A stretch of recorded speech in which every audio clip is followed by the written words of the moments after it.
제23분 정심행선분. 청정한 마음으로 선을 행하다. 선법을 닦아 보리를 얻음을 말하는 자는 다만 사상의 소견을 여인 것이라. 날이 마치도록 닦는 것이 없고 얻는 것이 없나니 이것을 이름하여 참된 선법이라 하느니라.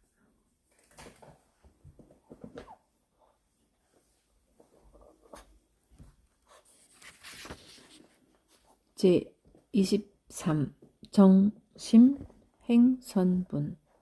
부차수보리 시법 평등 무유고하 시명 안욕따라 삼맥삼보리 이무아 무인 무중생 무수자 수일체선법 즉득 안욕따라 삼맥삼보리 수보리 소언선법자 열애설 즉 비선법 시명선법.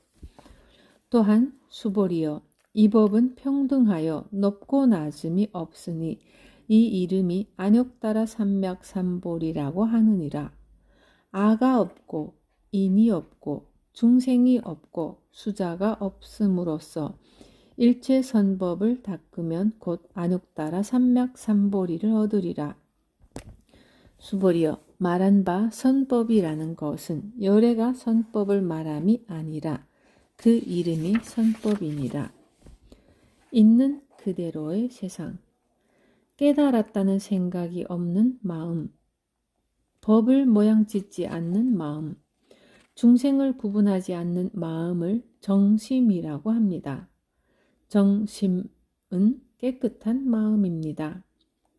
욕심 없는 마음, 번뇌 없는 마음, 집착 없는 마음, 참으로 깨끗해서 티끌 한 점 없는 청정무구의 마음이 정심입니다. 하지만 깨끗한 마음이라 해서 더러움과 깨끗함이 따로 있는 속에서 더러움을 버리고 깨끗함을 취한다는 뜻이 아닙니다. 깨끗한 마음이란 더럽고 깨끗하며 구별이 본래 없는 줄을 알고 아무 분별을 일으키지 않는 마음입니다. 또한 진실로 선한 행동은 아무 바라는 마음 없이 자신이 행한다는 생각마저도 없이 행해집니다. 정심행선은 그래서 물이 자기의 모습을 고집하지 않고 담기는 그릇에 따라 모양을 바꾸듯 그렇게 자연스러운 행을 말합니다.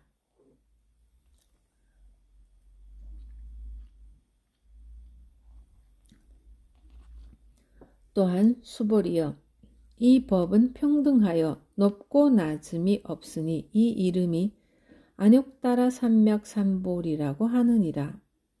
아가 없고 인이 없고 중생이 없고 수자가 없음으로써 일체선법을 닦으면 곧 안욕따라 삼맥삼보리를 얻으리라. 수보리여 말한 바 선법이라는 것은 열애가 선법을 말함이 아니라 그 이름이 선법이니라. 정심은 어디에도 집착하지 않는 무주의 마음이고 어떠한 형상도 짓지 않는 무상의 마음입니다. 또한 일체 분별을 일으키지 않는 무념의 마음이기도 합니다. 생각을 일으킬지라도 집착의 그림자를 달지 말아야 하고 모양을 짓더라도 거기에 집착하지 않아야 하며 또한 그 모양이 영원하지 않음을 보아야 합니다.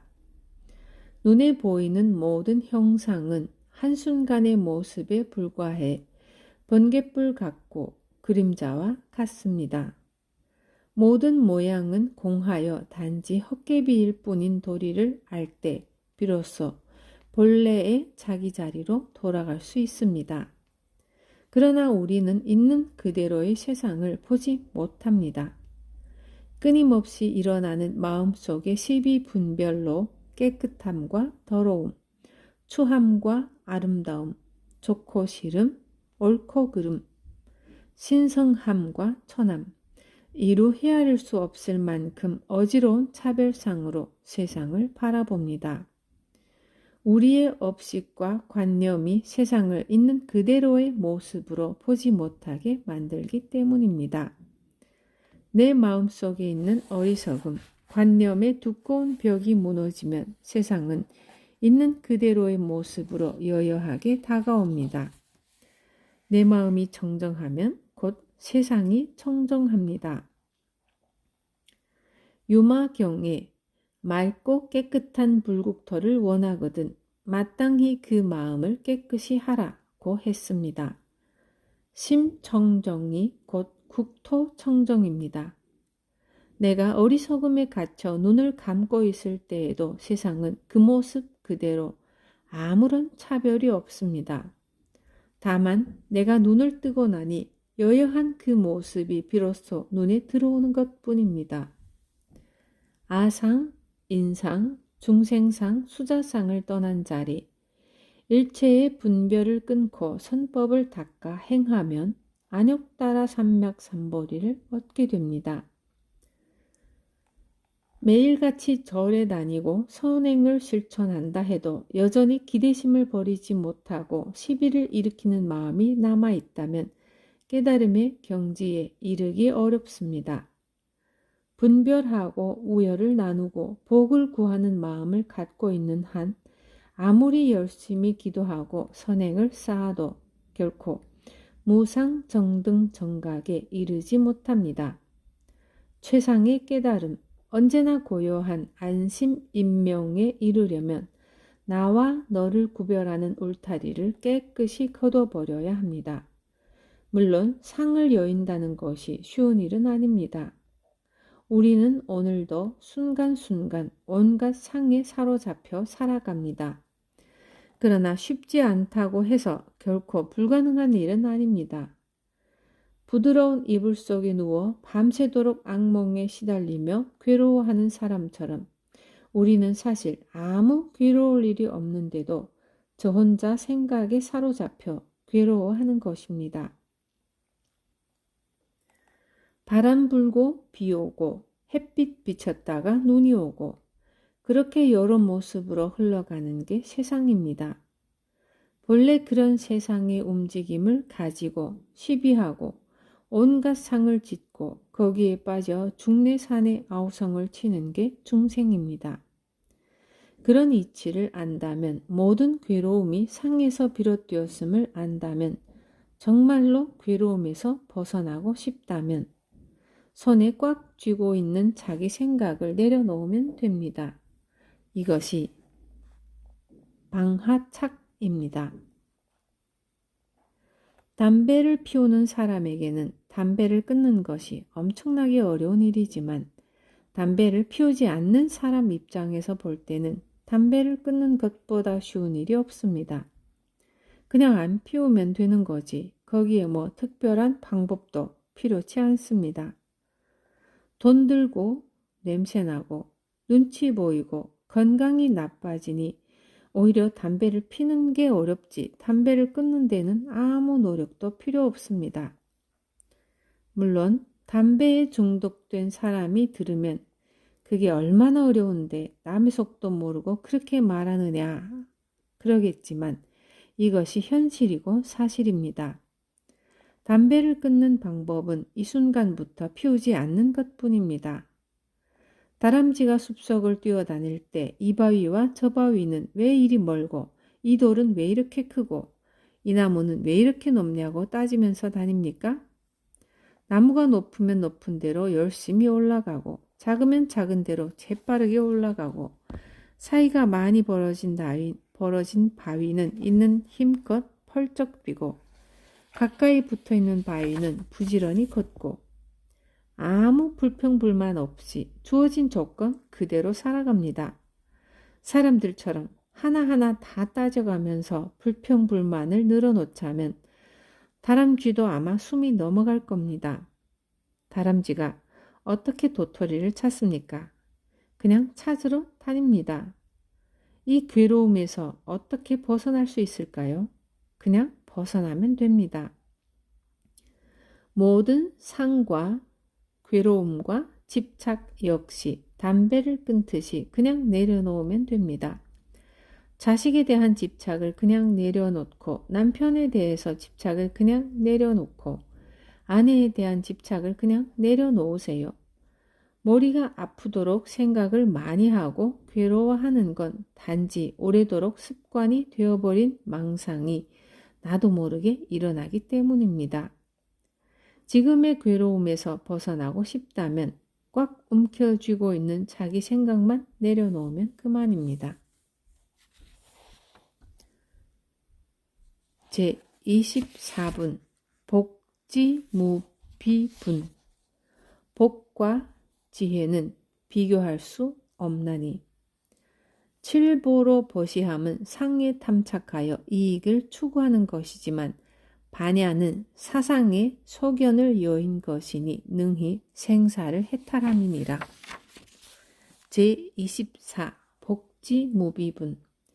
수벌이 약 3천 대천 세계 중 소유 제 수미산 왕 여시 등 칠보 취유인 지용 보시 약인 2차 반야 바라밀경 내지 사구계 등 수지 독송 위타인설 어전복덕 백분 불급일 백천만 억분 내지 산수비유 소불능급.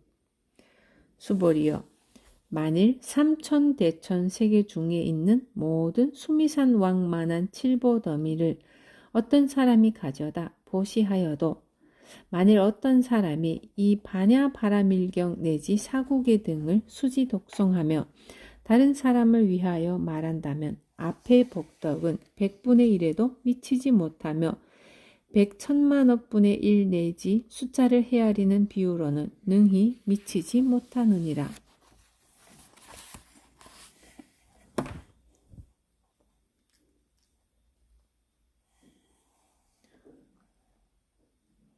깨달음의 지혜와 세상의 복은 비교할 수 없다. 부처님은 아무 모양을 짓지 않는 행을 통해 모양 없이 지어지는 복, 무위의 행에 따른 무르복은 참으로 한량이 없다고 하셨습니다. 생각을 일으키고 형상에 집착하고 바라는 바를 이루려는 마음에 따라 일어나는 유위의 행과 그로 말미암아 지어지는 유루복은 진리를 깨침으로써 누리게 되는 복덕과는 비교할 바가 못됩니다. 복지무비. 깨달음의 지혜는 우리를 완전한 자유와 행복의 경지로 이끌어줍니다. 그 복덕은 어떤 경우에도 사라지거나 흔들림이 없습니다. 금강경에는 수지 독송할 사구계가 많습니다.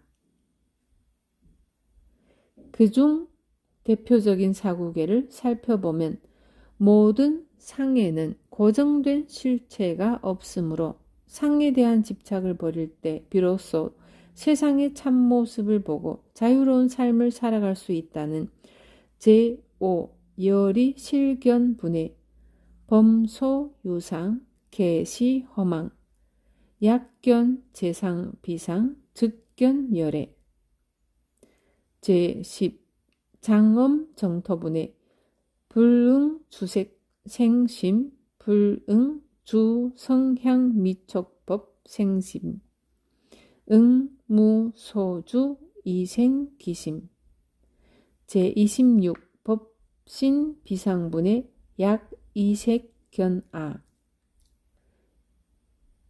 이음성구아 시인행사도 불능견열애 제32 응화비진분해 일체유이법 여몽환포영 여로역여전 응작여시관이 있습니다.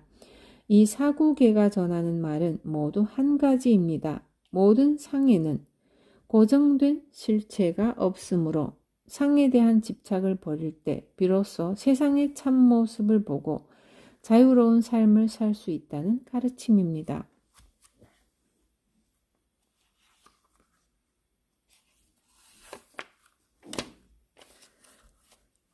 이 모습이 조건 그대로.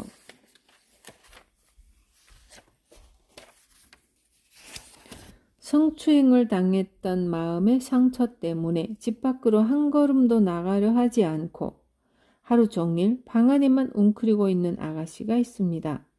성추행으로 자기 몸이 더러워졌다고 괴로워합니다.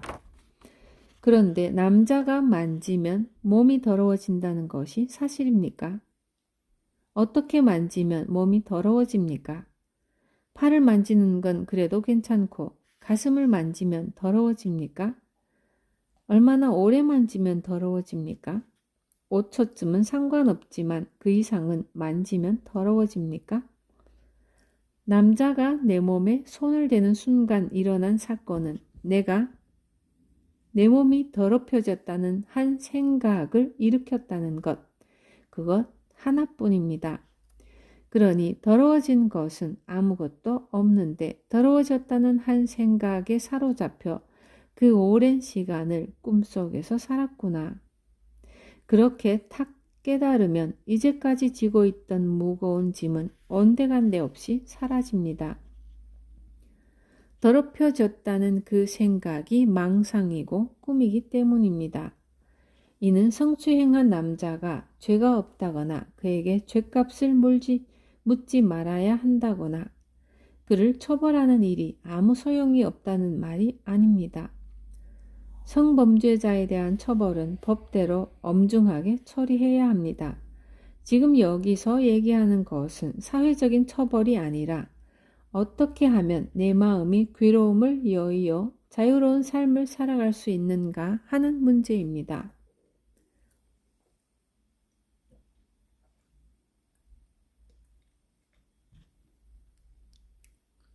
내가 그의 악행에 집착하면 집착할수록, 분노하면 분노할수록 내 몸은 점점 더 더럽혀집니다. 그의 행동이 악행인 이유가 내 몸을 더럽혔기 때문이니까요. 더구나 그에게 어떤 극형의 고통을 줄지라도 내 몸이 깨끗하게 회복되거나 내 인생을 돌려받을 수 없는데 하물며 그 인간이 뻔뻔스럽게도 잘도 살아있는 사실 자체가 나에게는 더욱더 큰 고통이 됩니다. 이런 고통스러운 인생이 하느님이 내게 주신 벌이거나 전생에 내가 지은 죄의 대가라면 그 엄청난 죄업을 녹이기 위해 얼마나 많이 보시를 하고 얼마나 오랜 시간을 선행을 해야 하겠습니까?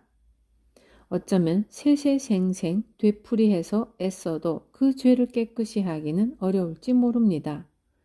이런 마음으로는 괴로움에서 벗어날 수가 없습니다. 앞으로 남은 시간 역시 좌절과 절망만이 기다리고 있을 뿐입니다. 그런데 금강경 한 구절을 읽고 제법이 다 공함에 눈을 뜨면 그 즉시 내 삶은 달라집니다. 일체가 다 공함으로 몸은 그대로 몸일 뿐이지 본래 더러운 것도 아니고 깨끗한 것도 아닙니다. 그러니 그 누구도 더럽힐 수 없고 누구도 깨끗하게 만들 수 없습니다. 더러움도 없고 깨끗함도 없는 참 모습을 보는 거기에 청정함이 있으니 이 몸의 실상은 한순간도 청정하지 않을 때가 없습니다.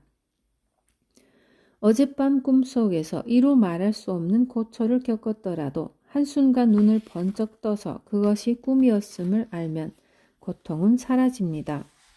모두 꿈이었으니 괴로워할 일이라는 게 본래 없었던 것입니다. 그처럼 모든 상이 공함을 알면 그만입니다. 전생의 업이라는 자책도 사주팔자를 한탄하는 것도 하늘의 벌을 받는다는 부끄러움도 다 꿈속에서 일으킨 망념에 불과합니다. 아침에 눈을 떠서 악몽을 악몽으로 끝내버린 사람은 맑은 정신으로 밝은 햇빛을 받으며 푸른 나무 그늘을 즐길 수 있습니다. 그러나 아침이 되어도 여전히 꿈속 일에 매달려 벗어나지 못한다면 밝은 태양빛도 세상을 밝히지 못하고 아름다운 숲길도 지옥일 뿐입니다.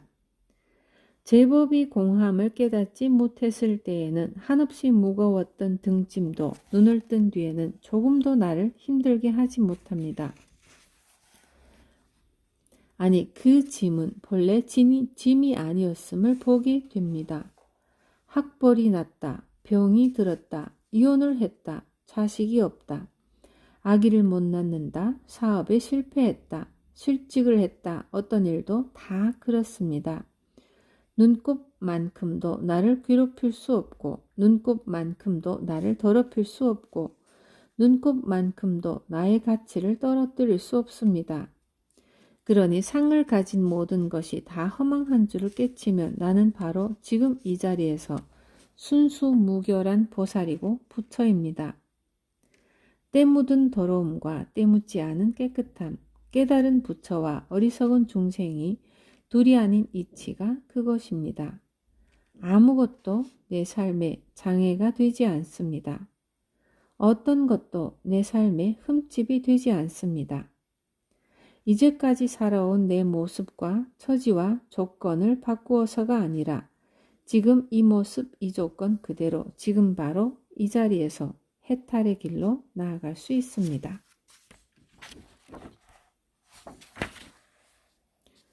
제25분 화무소화분. 교화하여도 교화함이 없으니 열애가 중생을 제도한 생각이 있다고 말하지 마라. 내가 이 생각이 있다면 곧 범부이니라. 그러나 열애가 범부를 말한 것은 오히려 범부가 아니거든. 어찌가해 열애가 나라는 생각을 두려워하심이니 저 반야 현지가 이에 극함이로다. 제25 화무소화분. 수보리 어의 운하 여등 물위 열의 작신염 아당 도중생 수보리 막작신염 하이고 실무유중생 열의 도자 약무유중생 열의 도자 열의 즉 유아인중생 수자 수보리 열애설 유아자 즉 비유아이 범부지인 이위유아 수보리 범부자 열애설 즉 비범주 범부 시명 범부. 수보리여 그대는 어떻게 생각하느냐. 그대들은 열애가 내가 마땅히 중생을 제도한다고 생각한다고 말하지 마라. 수보리여 그렇게 생각하지 말지니 왜냐하면 실로 열애가 제도한 중생이 없기 때문이다. 만일 중생이 있어 열애가 제도한 것이라 한다면 열애가 곧 아인 중생 수자가 있음이니라. 수보리여 열애가 아가 있다고 말하는 것은 곧 아가 있는 것이 아니거늘 범부는 아가 있다고 하느니라. 수보리여 범부라는 것은 열애가 범부를 말함이 아니라 그 이름이 범부니라. 주면서도 무심하고 안 주면서도 무심하고. 수보리여 그대는 어떻게 생각하느냐. 그대들은 열애가 내가 마땅히 중생을 제도한다고 생각한다고 말하지 마라. 수보리여 그렇게 생각하지 말지니 왜냐하면 실로 열애가 제도한 중생이 없기 때문이다. 만일 중생이 있어 열애가 제도한 것이라 한다면 열애가 곧 아인 중생 수자가 있음이니라. 우리 삶은 대부분 무언가를 이루려는 의지와 행동에 의해 움직이고 전개됩니다. 그런데 부처님은 하려는 마음 없이 하고 되는 바 없이 되는 도리를 말씀하십니다. 부처님은 일체 중생을 제도하고 교화했지만 정작 이 법을 사람들에게 전해야겠다고 집착한 바 없이 널리 법을 설하여 중생을 제도합니다. 중생의 요구에 수순하지요. 그런데 설법 전에 법을 청하는 청법이 있는 것입니다. 먼저 물어야 응답이 있는 것입니다. 사람들은 마음속에 하고 싶은 말이 가득합니다. 그런데 상대가 들으려 하지 않으니 실컷 털어놓지 못해 아쉬워합니다. 세상 사람들에게 내 뜻과 내 마음과 내 주장과 내 처지를 이해받으려는 생각에 하고 싶은 말이 끝도 없습니다. 하지만 부처님은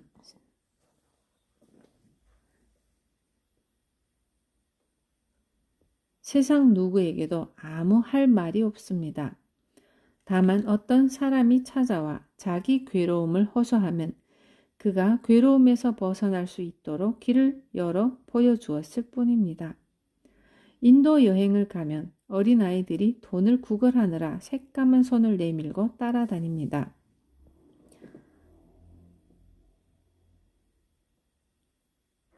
사람들은 구걸하는 아이들 모습에 가슴 아파하며 아이들에게 잔돈을 나눠주곤 합니다. 그런데 그 아이들이 돈을 받으면 가는 게 아니라 오히려 돈을 준 사람을 따라다니며 자꾸 손을 내밉니다.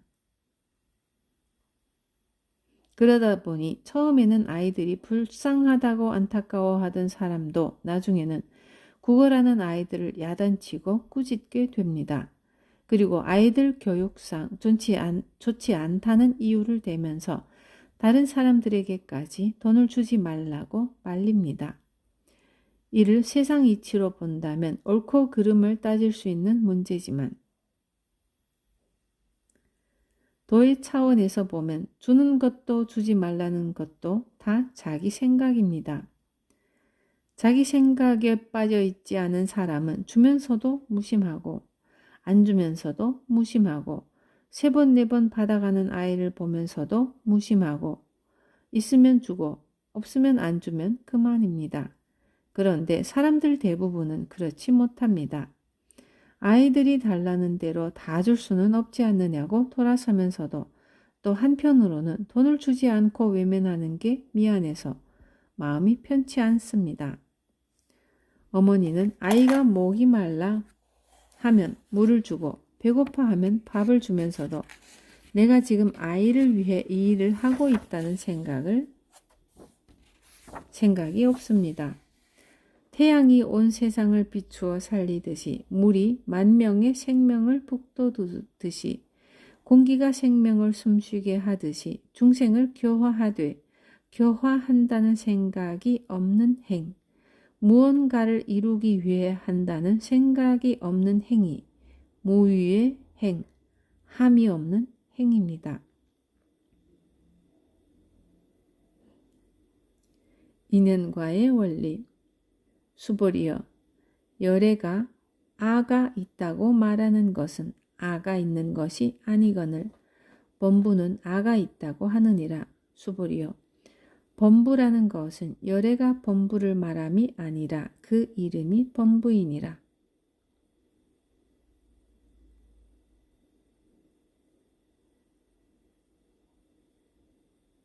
사람들은 인생을 살아가다가 힘든 고비를 만나면 내가 어쩌다 이런 일을 겪게 됐을까 하고 한탄합니다. 이런 생각의 밑바닥에는 내가 이런 일을 당할 이유가 없지 않느냐는 억울함과 원망이 깔려 있습니다. 인연과를 믿는다면 지금 이 상황이 어떤 식으로든 나와 연관되어 있음을 알고 그 일이 일어난 원인을 찾아 진지하게 성찰해야 합니다. 이 세상에 저절로 일어나는 일은 없습니다. 단지 내가 그 일의 원인을 모를 뿐입니다. 모든 일은 신의 뜻도 아니고 전생 때문도 아니고 우연히 일어난 일도 아닙니다. 그러니 내가 처한 상황이나 사건이 나와 관련되어 있음을 인정하고 내가 마땅히 겪어야 하는 일이라고 있는 그대로 받아들이는 마음가짐이 공부의 시작입니다.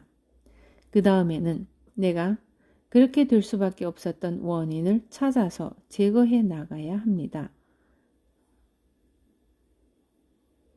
나중에 참회만 하면 모든 일의 원인과 결과가 다 소멸된다는 식으로 단순하게 생각해서는 안 됩니다.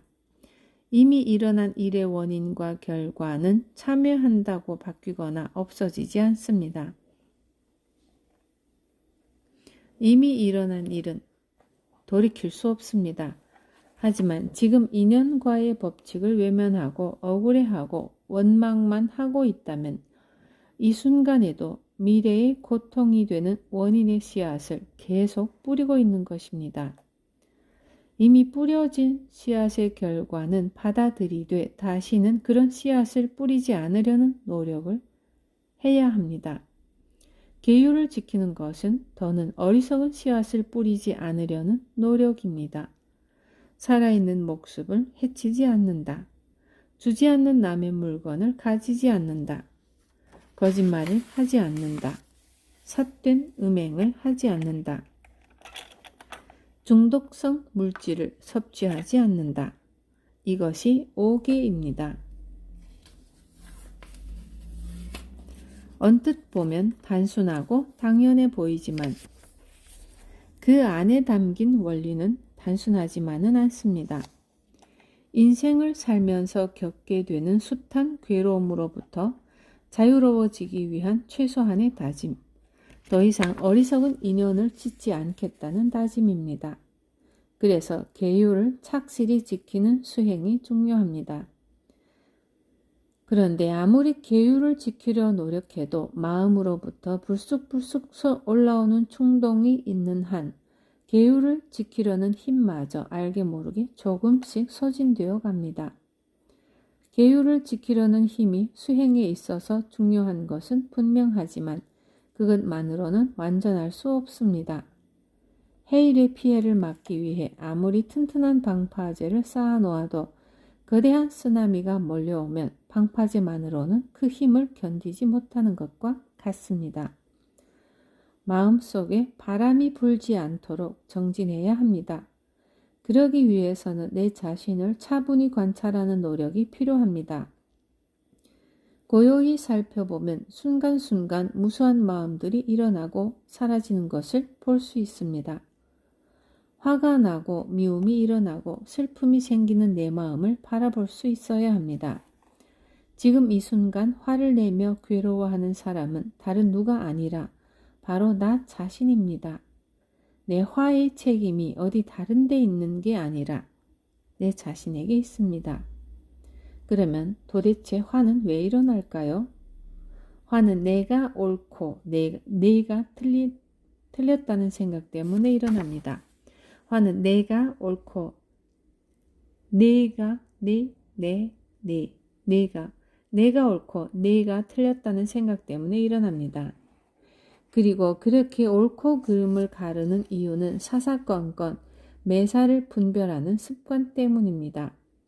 그런데 잘잘못을 따지는 기준이라는 것이 각자 살아온 경험과 환경 그리고 그 속에서 형성된 가치관이나 관념의 지배를 받기 마련이라서 절대 불변의 일반적인 잣대는 존재하지 않습니다. 입으로는 객관을 주장하지만 사실은 항상 내 생각과 내 취향과 내 기준에 따라 분별합니다.